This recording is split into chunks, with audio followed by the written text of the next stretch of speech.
Kalau kamu berdoa itu yang tadarruk. Tadarruk itu ya yang sangat sopan, wakuf ya secara diam-diam atau secara enggak berlebihan. Terus hanya ayat innahu la yuhibbul mu'tadin. Allah itu tidak suka orang yang melewati batas.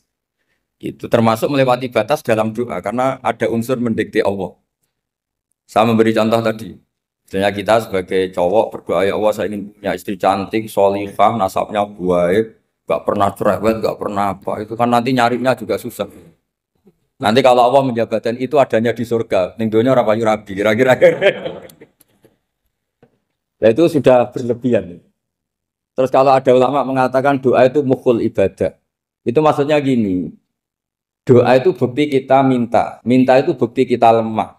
Nah merasa lemah itu sudah bagian dari ibadah. Makanya masyhur itu syairnya Abdul Al-Haddad itu. Fadu'ai wabdihali dalilun li fiftikori itu. Jadi saya berdoa itu hanya sebagai bukti saya butuh Allah. Saya sendiri tidak punya kepentingan mustajab apa enggak.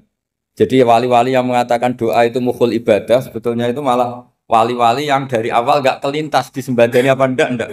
Butuhnya dia itu menunjukkan bahwa saya ini lemah. Buktinya posisinya minta. Itu yang dimaksud mukhul ibadah. Tapi kalau kita berdoa terus posisi kita protes. Katanya kamu baik ya Allah, engkau baik. Ternyata enggak juga. Buktinya semua doa saya enggak kamu kabulkan. Wah, ini malah doa kriminal. Jadi yang dimaksud mukhul ibadah itu doa itu bukti minta. Minta itu bukti lemah. Makanya ada syairnya Abdul Al-Haddad maksud fadu'a ibabdihali dalilun li fiftikor. Jadi saya minta engkau ya Allah itu bukti saya butuh. Jadi itu bukan dua hal yang harus dipertentangkan. Jadi kalau doa dikatakan apa? Ibadah karena di doa itu minta. Lah minta itu bukti merasa kita lemah. Berarti kita sa'il Allah mas'ul. Kita minta Allah yang kita mintain. Kita menengadah Allah yang berposisi memberi. Itu saja sudah cukup sebagai ibadah. Meskipun doa kita tidak mustajab. Karena memang tadi seperti itu. Kalau di ilmu-ilmu tasawuf itu apa ya? Doa itu memang benar-benar sudah mukhul ibadah karena tadi perasaan merasa butuh sama Allah itu. Nah, merasa butuh itu, nah kalau kita berdoa merasa butuh sama yang kita minta, itu dalam ilmu tasawuf sudah kriminal, berarti kamu lebih butuh makhluknya. Misalnya begini ya, saya ingin punya rumah bagus, terus setelah punya rumah kredit saya utangnya banyak. Sebetulnya saya itu tidak pernah ingat Allah, gara-gara utang banyak, kredit jatuh tempo, terus melibatkan Allah. Ya Allah saya ini utang banyak, ini, terus tolong dibayar. Sebetulnya saya itu ingat utang. Cuma Allah tak libatkan kan. Lah itu tidak akan jadi wali. Yang jenis ini tidak akan jadi wali. Saya ingin jadi dosen. Melibatkan siapa ya nanya? Melibatkan Allah terus malam-malam bangun melibatkan Allah. Itu artinya apa? Kamu itu lebih ingin yang kamu minta ketimbang ingin Allah. Kalau wali itu enggak gitu. Kangen Allah. Terus tahu Allah itu zat pemberi. Karena tahu Allah zat pemberi terus minta. Maka yang dikangen itu ya Allahnya dulu. Kalau kita kan enggak punya kasus dulu, punya keinginan banyak dulu. Baru ingat siapa yang bisa ya. Oh Allah. Allah kita libatkan. Ya untungnya Allah baik, mau ramal utang bukan mikir. Untungnya Allah enggak jawab itu. Jadi itu bedanya wali. Kalau wali itu kangen Allah dulu, baru minta. Kalau kita enggak, banyak masalah dulu, baru melibatkan Allah. Nah yang jenis ini tuh bahaya, kalau nggak disembadani mesti ngomel ya. Gusti katanya kalau yang minta kamu kabulkan, ternyata ini enggak. Nanti kalau Allah jawab, kamu itu tidak kangen saya, kamu itu kangen uang, kangen perempuan cantik yang kamu inginkan. Terus kamu melibatkan saya. Urusannya apa saya dengan itu, Pak? Makanya tidak usah nuntut karena awalnya sudah salah. Ya saya kira itu ya. Jadi ada ayat apa? Ud'u rabbakum tadarru'aw wa khufyah, terusannya apa? Innahu la yuhibbul mu'tadin. Itu di semua tafsir dikatakan Allah enggak suka orang yang berlebihan dalam doa. Berlebihan tadi misalnya minta sesuatu yang terlalu besar atau permintaan kemarin saja lanu addi syukroh, kita tidak bisa memenuhi mensyukuri sudah minta lagi. Misalnya seorang jomblo, targetnya kan asal payu nikah. Tapi setelah nikah bayangkan istrinya sholihah, tidak cerewet, itu kan berlebihan. Hilang status jomblo saja belum kamu syukuri kok sudah minta macam-macam. Jadi harusnya kan syukur dulu ya. Sekedar laku nikah ini kan ada syukur yang harus seperti jadi dosen juga gitu. Sekedar jadi dosen harus kita syukuri dulu karena menjadi kita tidak nganggur. Itu kan satu harkat sosial yang luar biasa. Jangan tahu-tahu sudah hari kedua cari intensif, cari ini itu, syukurnya aja belum sudah kemana-mana. Lah itu sudah mu'tadin, sudah melebihi apa? Batas. Ya saya kira. Jadi begini ya masalah pendidikan ya. Kalau saya jawab pakai ilmu hakikat saja karena ini keahlian saya. Sebetulnya begini ya, kalau misalnya itu ya subjektif juga, misalnya bilang rata-rata alumni pondok ini sukses, alumni kampus ini sukses, yang ini tidak sukses, itu satu pasti subjektif. Karena biasanya yang diterkenalkan ya yang sukses-sukses. Sama saya punya tetangga dari pondok yang Anda sebut itu kebetulan tidak sukses semua. Itu jantung saya sampai ngeluh. Saya ini gimana kok? Ya, ya sudah seperti itu kan subjektif. Tapi menyangkut pendidikan itu begini ya, menyangkut hasil dari pendidikan itu. Andai kan kita bicara ilmu hakikat, misalnya kita mondok gitu, mondok kemudian jadi orang miskin, jadi orang yang menurut orang banyak tidak berguna di masyarakat. Ternyata kita ini orang yang kelihatannya tidak punya karir, tapi kalau malam sujud sama Allah, punya anak niat memperbanyak orang sujud, terus punya ibu yang sakit-sakitan kita rawat, meskipun kita tidak jadi dosen, tidak jadi menteri. Tapi indawa itu luar biasa karena berstatus ngerawat ibu, ngerawat anak, ngerawat istri. Nah Islam itu datang dengan jargon-jargon seperti itu. Sehingga Nabi kalau muji itu ada Uwais Al-Qarni, ini orang yang luar biasa. Ternyata dia itu punya ibu lumpuh yang kalau kemana-mana harus digendong. Ketika tetangga-tetangganya berhasil sowan Rasulullah itu Uwais Al-Qarni tidak bisa. Karena setiap ibunya dipamitin mau sowan ke Rasulullah itu sama ibunya nggak boleh. Tapi apa yang terjadi? Justru dipuji-puji Nabi sebaik-baiknya kurun. Kurun itu waktu adalah kurun yang ada Uwais Al-Qarni. Saya punya teman, ini kisah nyata, saya berkali-kali ngisi ngaji di komunitas ulama. Ini mungkin tidak bagus untuk kampus, tapi harus saya utarakan supaya ya kita evaluasi. Saya bilang gini, saya ini jadi kiai itu sering iri sama orang goblok. Orang goblok itu barokah kata saya gitu. Itu kiai-kiai kaget semua karena saya bilang orang goblok itu barokah. Saya beri contoh gini, misalnya saya pinter, terus juara MTQ, juara hafal Quran atau juara baca Quran secara tartil.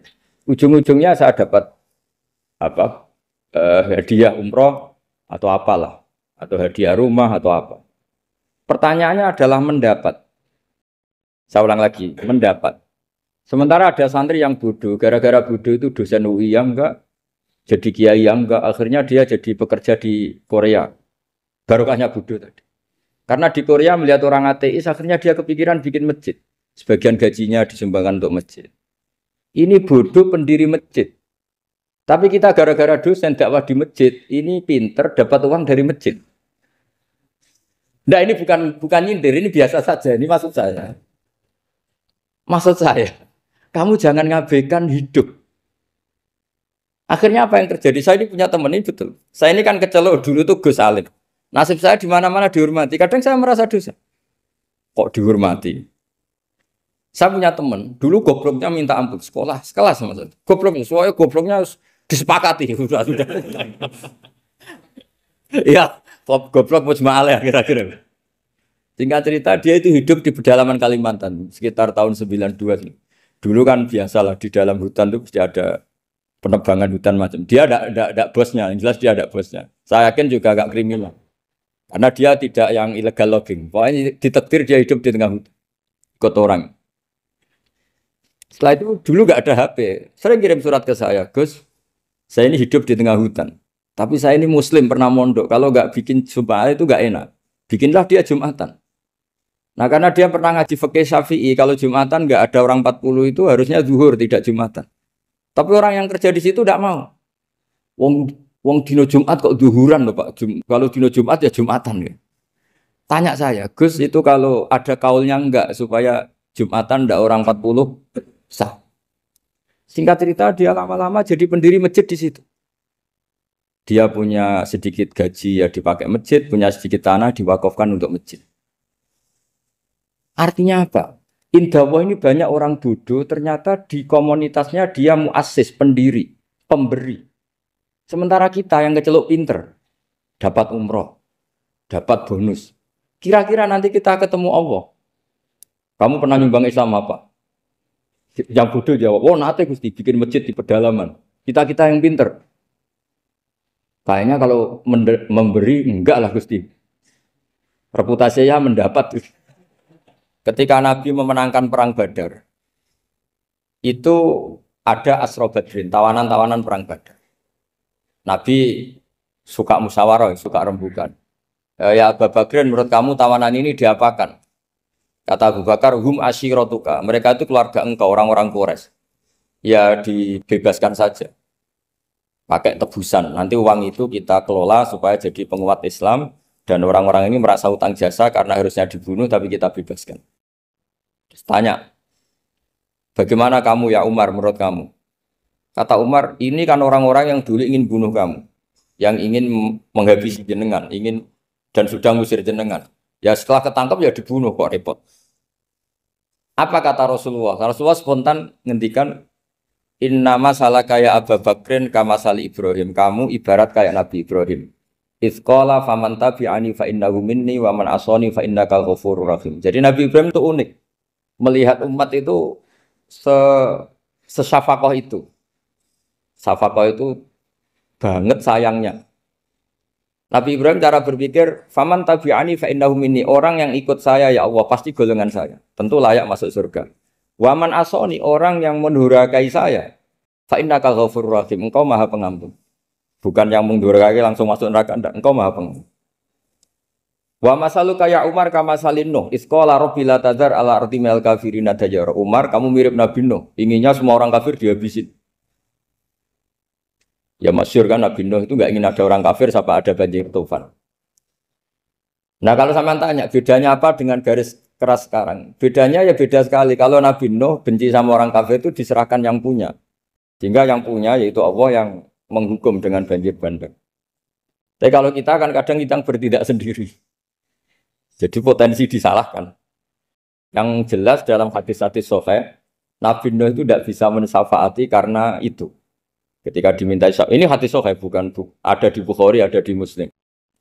Karena biasanya kalau di kota itu ditanya ini sahih enggak? Untungnya yang tanya kadang enggak paham, ini alhamdulillahnya jadi wah repot.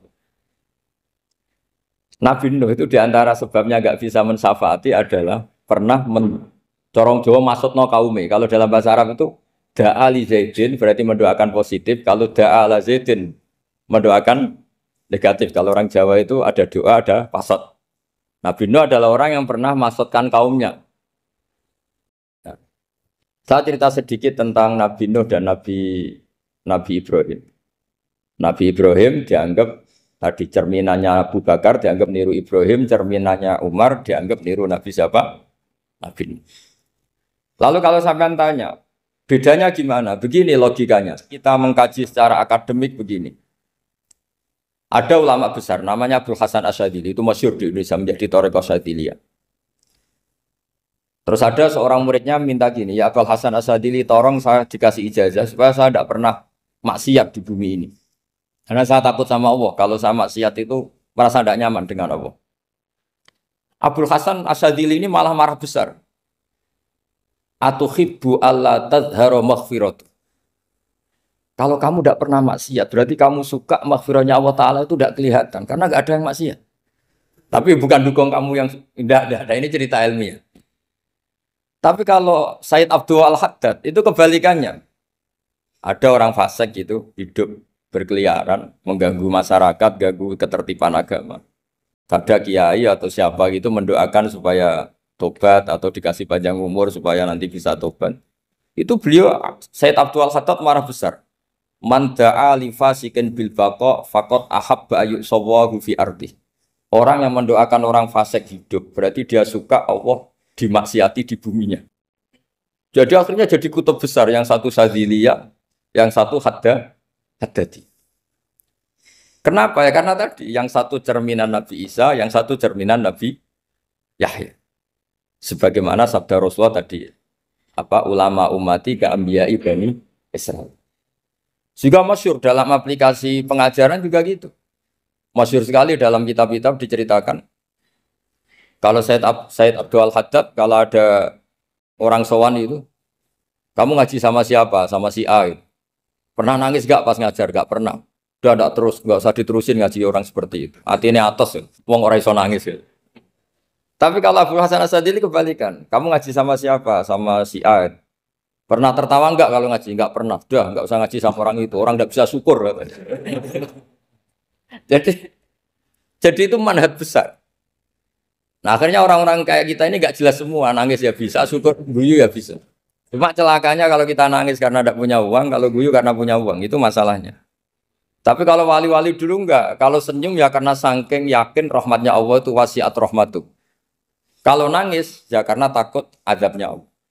Kalau kita kan enggak, sangat-sangat materialistik. Ini yang membedakan kita. Sebenarnya nangis dan senyum itu satu keharusan karena Allah punya madharul jalal. Ketika Allah dengan sifat keagungannya, maka kita ini seorang Jawa serako bersenyum. Tapi Allah itu kadang sebagai madharul jamal. Adanya satu keasikan.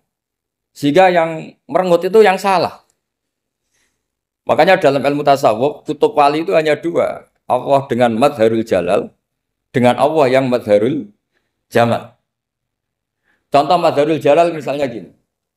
Ketika Nabi Musa ingin melihat Allah, saking kangennya ingin melihat Allah, Rabbi arini anzur ilaik. Ya Allah, saya beri hak untuk melihat engkau. Allah dengan jalalnya gini, Allah itu qadim, superior. Tentu gak layak tersentuh barang hadis. Barang hadis itu makhluk. Sehingga ketika falam matajalla rabbuhu lil jabali ja'alahu dakka wa kharra Musa sa'iqa. Sehingga enggak levelnya apapun hebatnya Nabi ini tetap makhluk. Sementara Allah itu qadim. Enggak kuat. Makhluk yang fana ini, yang profan ini enggak kuat. Enggak kuat menampung zat yang qadim, yang superior. Sehingga gunung pun hancur. Nabi Musa pingsan. Tapi ketika Allah dengan madharul jamal itu Allah dengan keindahannya, dengan kasih sayangnya, memberi hak makhluknya untuk melihat. Nah di sini ini Allah sering ngendikan wujuhu yauma idzin nadhirah ila rabbiha nadhirah. Nanti ada wajah-wajah yang di surga itu melihat saya kata. Tapi apakah betul melihat kayak saya melihat dosen, melihat Pak Rektor, melihat teman-teman itu tidak bisa. Karena Allah itu qadim, sehingga meskipun manusia ahlul jannah melihat Allah, tetap Allah ngendikan la tudrikuhul absar wa huwa yudrikul absar. Karena Allah di balik jamalnya ya punya jalal, di balik jalalnya juga punya jalal. Sehingga selalu di Quran itu diulang beberapa kali supaya proporsional. Nah, kenapa ahli sunnah tetap berkeyakinan Allah bisa dilihat? Logikanya begini. Fa inna kulla maujudin yasihu ayyura. Allah itu zat sing nyata-nyata wujud dan punya eksistensi. Di mana-mana sesuatu yang wujud itu layak untuk bisa dilihat. Lalu pertanyaannya gini, kenapa kita tidak bisa melihat sekarang kok nunggu di akhirat? Karena mata kita sekarang itu profan, fana. Sementara kita setelah di surga, tubuh kita didesain abadi. Ya saya ulang lagi ya, setelah kita di surga, semua fisik kita ini didesain abadi. Tentu karena desainnya sudah abadi, layak melihat zat yang abadi. Tapi pertanyaannya, kenapa tidak bisa ikhatah, tidak bisa melihat sampai faham, la tudrikul absar? Karena abadi kita itu diabadikan. Sebagaimana surga abadinya diabadikan. Neraka diabadikan. Sementara Allah abadi dengan dirinya sendiri, yaitu Al-Qayyum, atau dalam bahasa ngajinya Qiyamuhu binafs. Nah lalu pertanyaan, makanya Mu'tazilah itu menentang betul kalau orang di surga bisa melihat Allah. Cara berpikir Mu'tazilah, melihat itu artinya yang dilihat ada arahnya, sementara Allah terbebas dari arah. Tapi kata ahli sunnah cara berpikir tidak seperti itu. Melihat itu pokoknya tahu. Nah, tahu karena mata itu karena kita ditakdir tahu itu karena mata. Sebetulnya yang menjadikan tahu itu tidak mata. Ya kalau tahu ya tahu saja, bukan harus pakai mata. Itu cara berpikir ahli sunnah wal jamaah. Jadi saya beri ya bocoran. Kenapa mazhab ahli sunnah itu yang dipilih oleh banyak mayoritas di dunia, jumhur itu. Ahli sunnah itu dianggap pikirannya lebih orisinal. Misalnya ahli sunnah kalau ditanya, kenapa kamu melihat? Ya melihat saja. Kenapa kamu mendengar? Ya mendengar saja. Kesannya itu tidak rasional, kayak orang yang nggak pinter itu. Tapi sebetulnya itu yang benar. Jadi cara berpikir ahli sunnah itu melihat itu menjadi tahu. Menjadi tahu itu bisa karena mendengar, bisa karena melihat, bisa karena dikasih tahu, bisa karena bersentuhan. Sebab itu di Quran itu ada ayat ala ya'lamu man khalaqa, bukankah zat yang menciptakan itu menjadi tahu. Sehingga kenapa Allah itu selalu tahu? Karena Allah yang menciptakan. Kalau kamu tahu karena mata, sekali itu jauh, maka kamu tidak melihat. Atau kamu sekarang buta, kamu tidak melihat. Atau tertutupi barang itu, maka kamu tidak melihat. Tapi kalau kamu tahu karena kamu menciptakan, maka akan melihat terus. Misalnya saya ini tukang batu. Saya ingat betul ketika saya bangun Monas, itu polpen saya tak tanam di dalam Monas. Saya ingat betul kalau polpen saya warnanya putih, tak tanam di Monas 2 meter dari pondasi. Setelah saya pulang ke Jogja ditanya, di dalam Monas ada apa? Ada polpen. Posisinya 2 meter dari pondasi. Kenapa saya tahu? Karena saya yang menciptakan. Nah, karena menciptakan ini sehingga tahu saya akan terus menerus. Tapi kalau tahu karena mata sekali barang itu tertutupi, nggak tahu. Misalnya saya tahu jenengan karena dekat sekali jenengan kemana-mana saya sudah tidak tahu.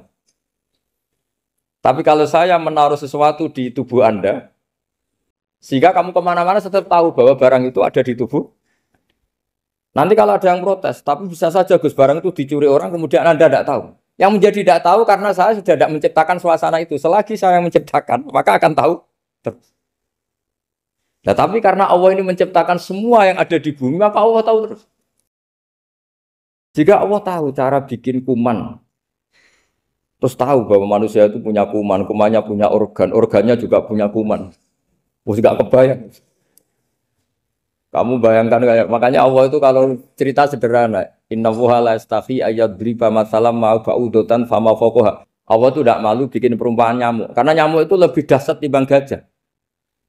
Para pematung itu disuruh bikin gajah masih mampu.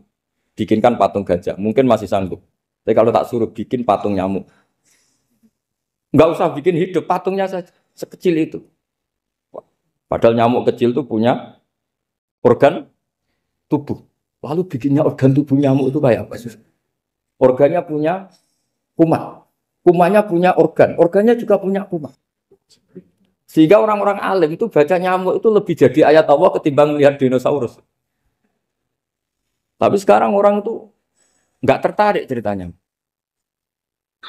Jadi beda perasaannya orang alim sama orang awam. Kalau orang awam tuh melihat mukjizat kan yang dasar-dasar kayak dinosaurus, gajah, wow gitu.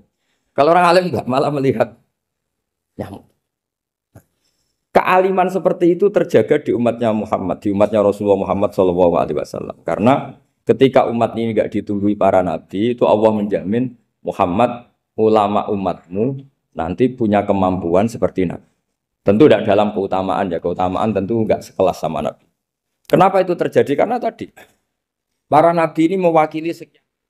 Kalau kita sangat mencintai Indonesia, maka kita akan tegas siapapun yang ingin menghancurkan Indonesia. Itu kira-kira cerminan Nabi Nuh. Kalau kita sangat mencintai Allah, maka kita akan benci sebenci-bencinya sama orang yang mendurhakai Allah.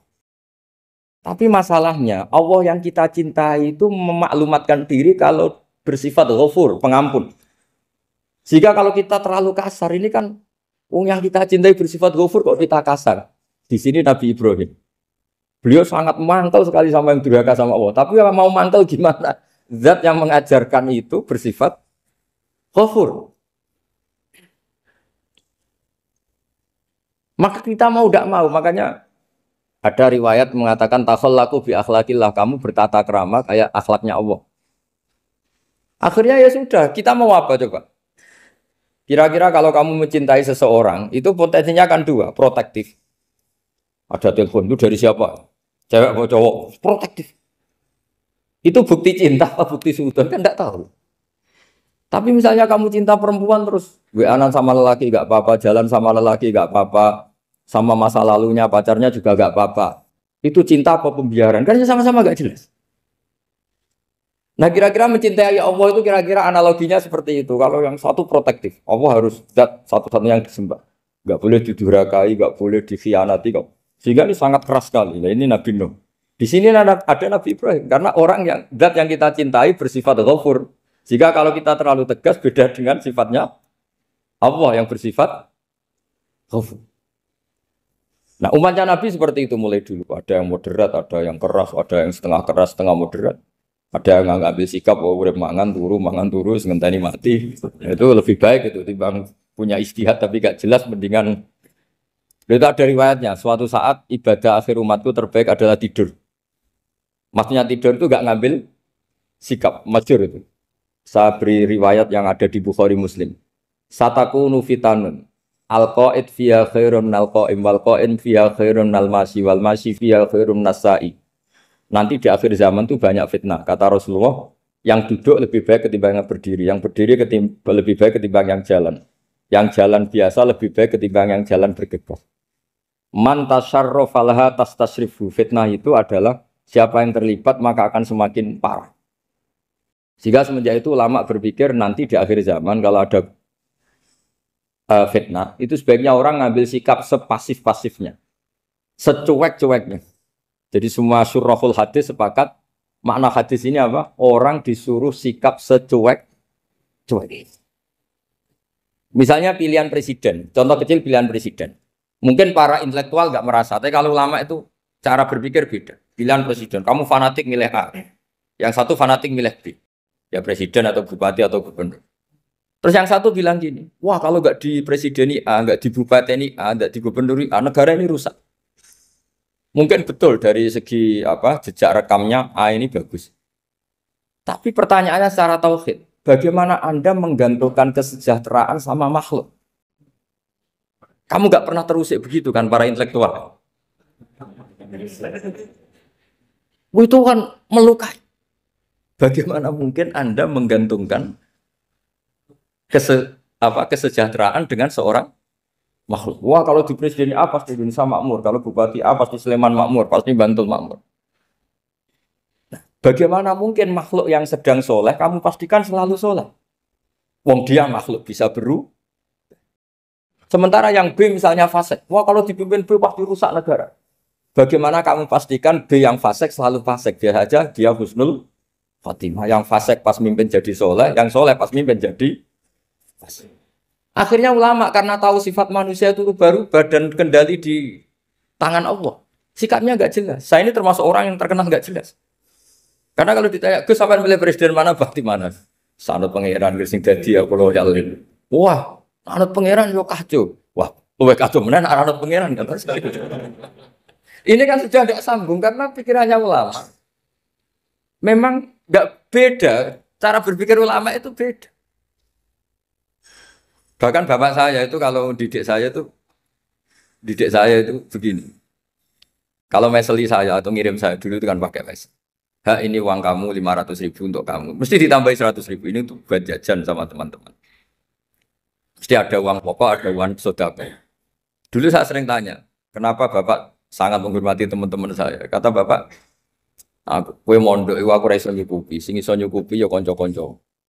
Ternyata betul, rata-rata anak kuliah atau anak mondok, uang pribadinya kan 8 hari dari dikirim sudah habis. Berarti kan masih 22 hari, kok bisa hidup itu kan barokahnya teman-teman itu. Malah yang agak beling itu 1 hari sudah habis, berarti ada 29 yang bergantung sana sini. Sehingga Nabi dulu cara ngendikan itu unik. Kata Nabi, da'un nasa yarzuqu wahu ba'duhum ba'du. Menusau barnawa, enggak saling memberi rezeki. Ketika ada collab, Medina itu pernah collab, terus sekarang pernah defisit. Beberapa pakar ekonomi datang ke Rasulullah, ya Rasulullah, sa'ir, tolong dikasih harga standar. Tapi apa jawabannya Nabi? La tusa'iru fa inna Allaha huwal musa'ir. Kamu jangan kasih harga, Allah sendiri yang menentukan harga itu. Terus kata Nabi, kenapa engkau begitu ya Rasulullah? Ini negara harus ditentukan harga karena gini-gini. Kata Nabi, saya tidak ingin ketemu Allah dalam keadaan dolim. Tapi ini tentu di teori ilmu modern ini masalah. Tapi menurut orang modern. Tapi kalau menurut ilmu hakikat itu nggak akan masalah. Misalnya, kenapa Nabi tidak menentukan harga dalam keadaan negara seperti itu? Jawabannya pakar-pakar hakikat. Ya saya ulang lagi pakar-pakar hakikat. Begini, misalnya ada orang menimbun supaya nanti harganya mahal. Terus ditimbun terus sampai nunggu harganya mahal. Lama-lama dia sadar kalau timbunannya nggak ada gunanya karena ternyata orang nggak beli. Nah, ketika orang nggak punya kemampuan beli, yang menimbun juga tidak punya uang. Nah, tapi kalau sampean tanya, tapi Gus nak tuku barang pokok kan kita mati karena kehabisan stok. Itu masalah tauhid Anda. Bagaimana mungkin kamu bayangkan seorang makhluk tidak bisa hidup atau nggak dapat rezeki? Nabi itu orang yang sampai ke derajat hakikat dari tidak pernah bayangkan gitu. Salah sampean jadi orang yang tauhidnya masalah. Sehingga terus bayangkan, wah kalau negara ini kayak, wah kita makan apa? Kalau negara nggak stabil, wah kita gimana? Itu tidak bisa seperti itu. Dulu ketika kita dijajah Belanda, itu kiai-kiai kita, Mbah Hasyim Asy'ari, Mbah Ahmad Dahlan, mondoknya di Mekah. Sampai alim alama, dua beliau, Mbah Hasyim sama Mbah Ahmad Dahlan itu ngajinya sama-sama Syekh Khotib Minangkabau. Cuma Mbah Hasyim lebih menekuni ke Syekh Mahfud Termas, yang satu menekuni Syekh Khotib Minangkabau. Jadi dua beliau itu ngaji di guru yang sama. Mbah saya, buyut saya itu ya sudah mondok Mekah. Zaman dijajah Belanda. Sekarang kita agak dijajah, agak mondok di sana. Buyut saya itu zaman itu sudah haji. Buyut kelima saya. Itu dulu kalau ingin cari tempat yang teduh, itu masuk ke gua. Itu masuk gua itu hanya kepalanya saja. Kakinya masih di luar. Karena gua di Arab tidak seperti gua di sini. Kalau gua di sini kan orang bisa masuk semua. Kalau gua Arab kan hanya apa celah-celah batu-batu besar. Sehingga ketika Rasulullah hijrah ke Madinah, singgah di Gua Sur, kata Abu Bakar gimana? Andai kan ya, ada orang kafir di depan gua. Kata Abu Bakar gimana? Andai kan mereka melihat kakinya, pasti melihat kita. Karena gua di sana itu satu tubuh tidak bisa masuk penuh. Kalau gua di sini kan ada yang mobil saja bisa masuk. Nah itu bahasa saya kalau mau istirahat itu masuk gua, separuh badan di dalam gua, separuhnya masih di. Nah sekarang terus kita bilang, wah kalau kita negara tidak stabil, kita haji kemana dulu zaman dijajah Belanda ya kita. Jadi yang berusaha terangkan di antara sifat dasar orang-orang baik adalah di mana saja, kapan saja itu memberi manfaat. Termasuk tentu saat paling sulit. Jadi Nabi Isa menceritakan dirinya itu wa ja'alani mubarakan nama kuntu, saya ditakdir Allah berada di mana saja memberi berkah, memberi kemanfaatan bagi orang lain. Ada beberapa cerita tentang Nabi Isa. Jadi perlu diketahui ada 3 nabi yang seperiode. Satu Ibrahim dan Nabi Lut. Ibrahim itu sama Nabi Lut itu pernah paman. Kedua Nabi Musa dan Harun. Sebetulnya yang jadi nabi itu Nabi Musa, tapi Nabi Musa karena alsak, lisannya Anda jelas, minta Nabi Harun, ya tentu minta kepada Allah supaya Nabi Harun jadikan nabi. Terus ketiga, Nabi Isa dan Yahya. Yahya bin Zakaria, terus Isa ini pernah keponakan Zakaria. Kira-kira kalau di Jawa ya misanan antara Yahya dan siapa? Isa. Jadi ada 3 nabi yang seperiode. Tapi yang paling berkompeten, yang sederajat kira-kira seperti itu hanya Isa dan Yahya. Karena Nabi Lut dan Nabi Ibrahim itu beda level. Karena Lut ini pernah keponakan, jadi hubungannya kira-kira yang murid dan guru. Terus Musa dan Harun itu juga nggak level, karena Nabi Harun ini jadinya Nabi itu atas permohonan Nabi Musa. Sehingga meskipun Harun itu kakaknya, tapi nggak berani bantah. Jadi Nabi Musa itu dalam cerita, beliau itu alsak. Alsak itu lesannya agak kedal. Tapi ini alsak yang barokah. Jadi dulu ceritanya Musa kecil karena dia seorang Nabi, beliau seorang Nabi. Itu kalau melihat Fir'aun itu mangkelnya bukan main. Padahal kecilnya dirawat Fir'aun. Singkat cerita mulai kecil sudah usil. Kalau melihat Fir'aun itu ya jenggotnya dipakai mainan. Pokoknya nakal. Lama-lama Fir'aun curiga, dasar orang Israel. Nabi Musa ini turunan Israel. Lama-lama Fir'aun itu yakin kalau itu sengaja. Akhirnya Fir'aun mau membunuh Musa. Terus kata istrinya Fir'aun, Musa itu masih anak kecil. Jadi seperti itu ya bawaan anak kecil, bukan bawaan kebencian terhadap orang Kipti, orang Mesir. Kalau dalam bahasa kitab kuno Mesir itu Egypt Al-Kipti, makanya disebut Maria Al-Kiptiyah. Kalau orang sekarang bilang Egypt itu bahasa kunonya Mesir itu Al-Kiptiyah. Nah, memang secara bahasa Arab Mesir itu nggak mungkin, bahasa Arabnya Mesir itu nggak mungkin karena Misro itu maknanya kota.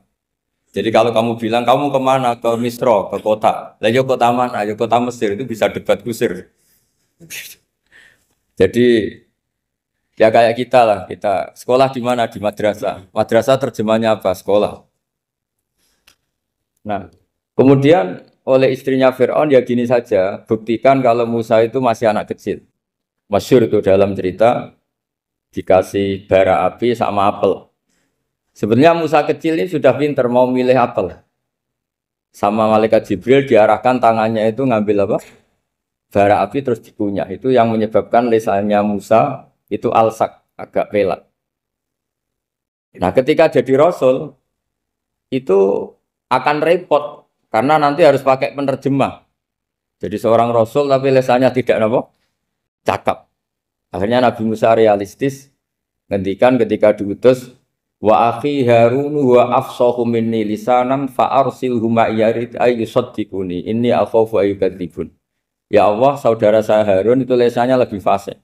Tolong jadikan dia rasul sebagai penguat saya. Akhirnya Allah mengabulkan doanya Nabi Musa, kemudian Harun dijadikan sebagai apa? Rasul. Sehingga meskipun satu angkatan, Harun dan Musa ini enggak level. Artinya enggak level itu ya Harun yang takut Musa. Terus ketiga ini Nabi Yahya dan Nabi Isa. Ini umurnya ya seangkatan, kecerdasannya, jadi nabinya sama-sama mulai kecil. Kita tahu Nabi Yahya termasuk yang diberi kitab Allah, ya Yahya khudil kitab bi quwwah wa atainahu hukma sobiyya. Yahya berpeganglah kitab secara kuat dan dia saya kasih kenabian ketika kecil. Sama dengan Nabi Isa yang disebut wa yukallimun nasa fil mahdi wa kahla. Sehingga karena selevel dua nabi ini menjadi figur besar dalam manhaj, dalam metode dakwah. Dua karena masih misanan tadi, kalau Jawa kira-kira mirip misanan. Dua nabi ini kalau memilih satu kampung, itu kalau Nabi Yahya itu milih kalau singgah di satu kampung, Nabi Yahya mesti tanya, orang sini yang paling soleh siapa, yang paling baik siapa. Ya terus singgah atau nginap di rumahnya orang baik tadi. Tapi kalau Nabi Isa enggak, orang sini yang nakal siapa, yang paling beling siapa. Terus Nabi Isa singgah di situ. Akhirnya ada pertanyaan dari Nabi Yahya, lima tanzilu ala syirarin nas. Kenapa kamu selalu singgah di orang-orang nakal? Syiror itu orang-orang nakal. Masyhur itu Nabi Isa menjawab, ana tabibun udawil mardo. Di mana-mana Nabi itu ibarat seorang dokter, kerjaannya tentu menyembuhkan orang-orang yang apa? Sakit. Jadi dua nabi ini sering berdebat, tentu debat yang baik, dan itu menjadi cara Jawa itu punjeri ilmu. Jadi manhaj ilmu besar antara Yahya dan Isa. Begitu juga Nabi Yahya itu kelihatan agak rileks, panik, saking takutnya sama Allah. Kalau Nabi Isa itu rileks, pokoknya kumpul orang-orang nakal itu ya rileks. Akhirnya ada dua pertanyaan sekaligus nanti jadi dua manhaj. Kenapa kamu sering sering kalau bahasa Arab itu abasa ya. Terus yang Nabi Yahya balik bertanya, kenapa kamu sering senyum, sering tertawa? Kenapa memangnya terus? Ka'annaka ta'manu min makrillah. Kamu sering senyum kayak kami sudah terbebas dari azab Allah, dari ditegur Allah, seakan-akan kamu orang paling benar yang enggak akan salah. Nabi Isa balik tanya, sama kamu sering masam, sering merut, ka'annaka taqnatu min rahmatillah, seakan-akan kamu putus asa dari rahmatnya Allah. Sehingga kemudian itu jadi manhaj besar. Kalau terlalu senyum, ya dianggap orang yang kayak nggak punya perasaan dosa. Tapi kalau terlalu masam, terlalu merenggut, seakan-akan rahmat Allah itu terbatas. Sehingga seakan-akan Allah itu rahmatnya nggak cukup lah untuk mengelola manusia ini. Sehingga itu jadi metode besar yang masyhur itu dalam sebuah hadis Nabi ngendikan, ulama ummati ka anbiya Bani Israil. Ulama umatku itu kapasitasnya atau fungsinya atau manfaatnya setingkat nabi-nabi Bani Israil. Karena ketika umat ini enggak ditunggui para nabi setelah Rasulullah SAW, itu yang nunggui hanya ulama. Tapi ulama ini sudah cukup mewakili para nabi Bani Israil. Dan banyak syurahul hadis, para menyarah hadis mensarahkan, Nabi tidak ngendikan ulama ummati kamisli seperti saya, tapi ka'ambiya'i Bani Israil, bagaimana nabi-nabi Bani Israil. Nabi Bani Israel itu macam-macam. Termasuk ada yang tidak nikah, yaitu yang bernama Yahya dan Isa. Delala umatnya Nabi itu ada orang alim alamah yang ilmunya melegenda, yaitu namanya Imam Nawawi. Itu tidak nikah. Sampai kabudut. Meskipun dalam ajaran syariatnya Nabi, nikah sunnati, tapi selalu ada orang yang ditakdir tidak nikah. Karena masyhul, karena sibuk ngurus ilmu. Bukan karena tidak laku, yang jelas itu bukan karena tidak laku. Imam Nawawi itu ganteng, orangnya ya normal. Tapi karena sibuk nulis, beliau sampai kabudut itu tidak nikah. Imam Sibawayh itu suka sekali sama ilmu, menjadi istri utamanya ya ilmu.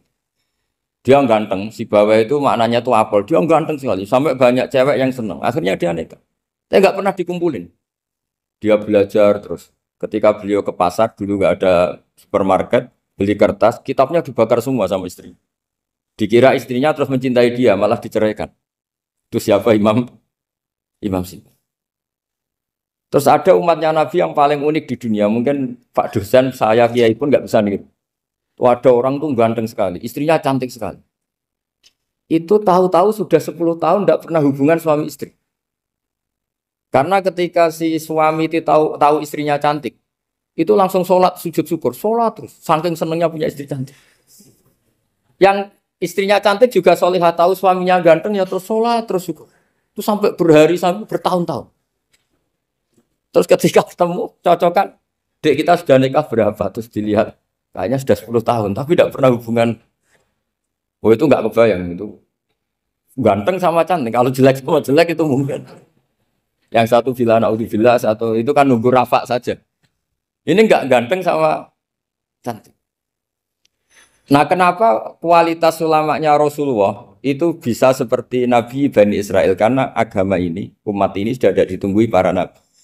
Jika mau tidak mau kualitas ulama, alhamdulillah barokahnya Nabi itu berkualitas kayak nabinya Bani Israel.